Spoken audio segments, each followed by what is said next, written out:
Bienvenue sur votre chaîne École du Futur, c'est Moussa Diallo, professeur de SVT.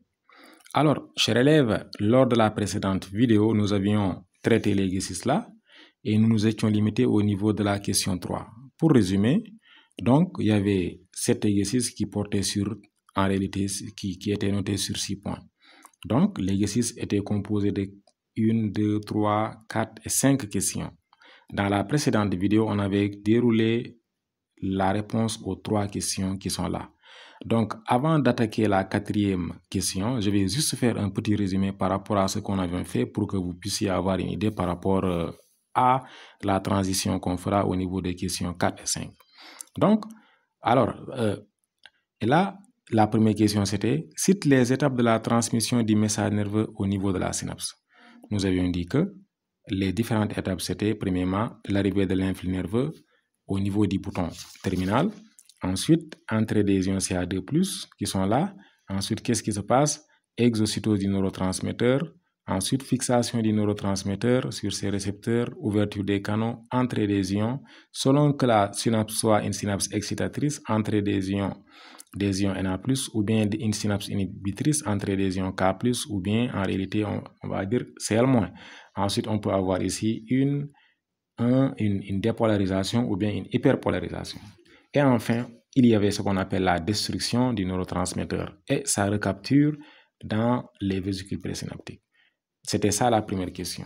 La deuxième question, mais avant d'aller à la deuxième question, je vous informe que nous faisons des cours de renforcement en ligne. Si vous êtes intéressé, il faut juste me laisser un message à travers le numéro que vous voyez ici. Là également, je précise qu'il ne faut pas m'appeler parce que je reçois beaucoup d'appels que je ne peux pas prendre. Il faut juste m'écrire.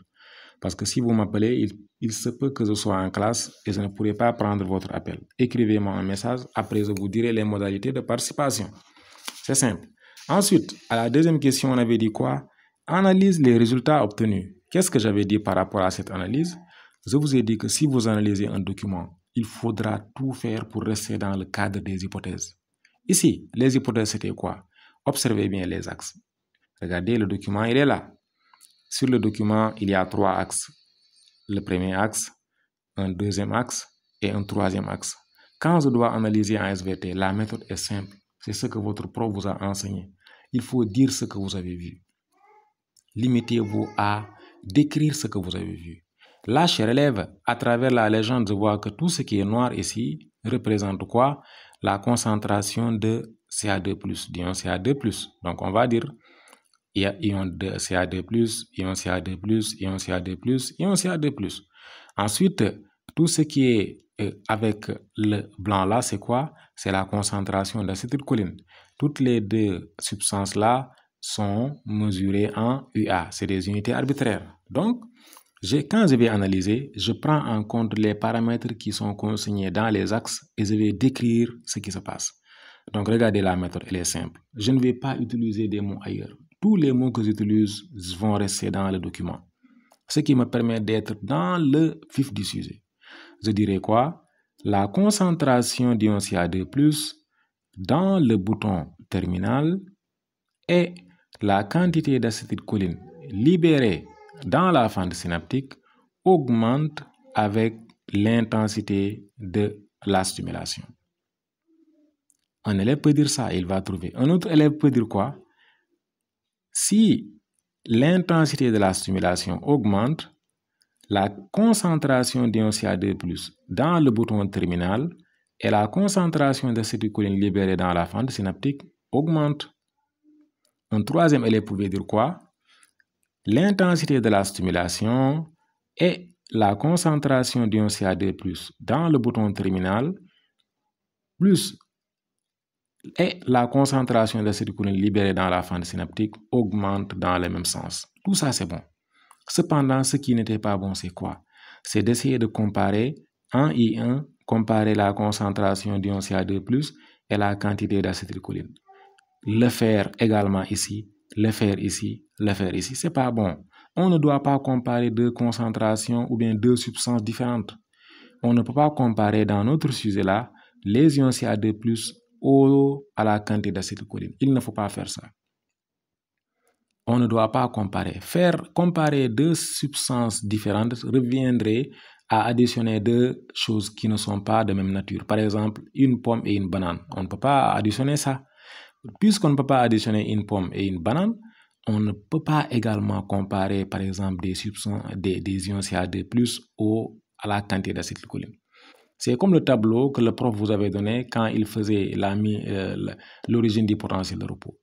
Vous saviez que les ions CA2+ étaient plus concentrés dans les milieux extracellulaires que dans les milieux intracellulaires. Inversement, les ions K+ étaient plus chargés à l'intérieur qu'à l'extérieur. Là, donc, vous voyez, vous avez comparé ions CA2+ quand ceux-ci sont à l'intérieur de la cellule et quand ils sont à l'extérieur de la cellule, d'une part.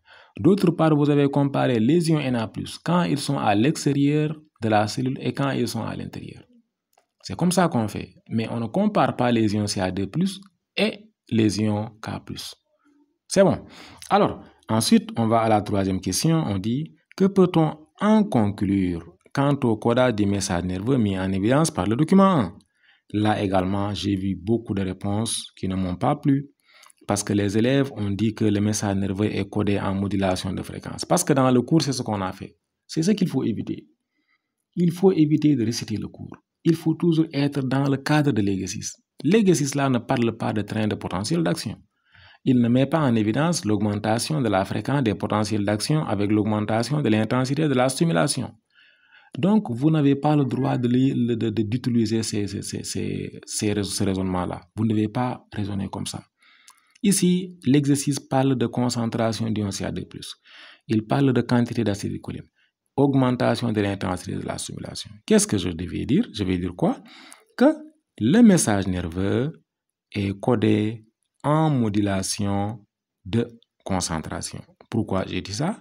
Parce que c'est lorsque l'intensité de la stimulation augmente, lorsque cette intensité augmente, ce n'est pas la fréquence des potentiels d'action qui augmente, mais c'est plutôt l'augmentation de la concentration des ions Ca2+, mais également la quantité d'acétylcholine. Donc, pour cette raison-là, je vais dire le message nerveux est codé en modulation de concentration. De concentration, je sous-entends concentration d'ion Ca2+ et concentration d'acétylcholine. C'est bon. Alors, chers élèves, on va continuer avec maintenant la quatrième question qui dit « Indique la nature de chacune des synapses N1, N3, N2, N3. Justifie ta réponse. » Donc, chers élèves, regardez bien, je vais toujours analyser d'abord pour pouvoir justifier ma réponse. Je dois analyser.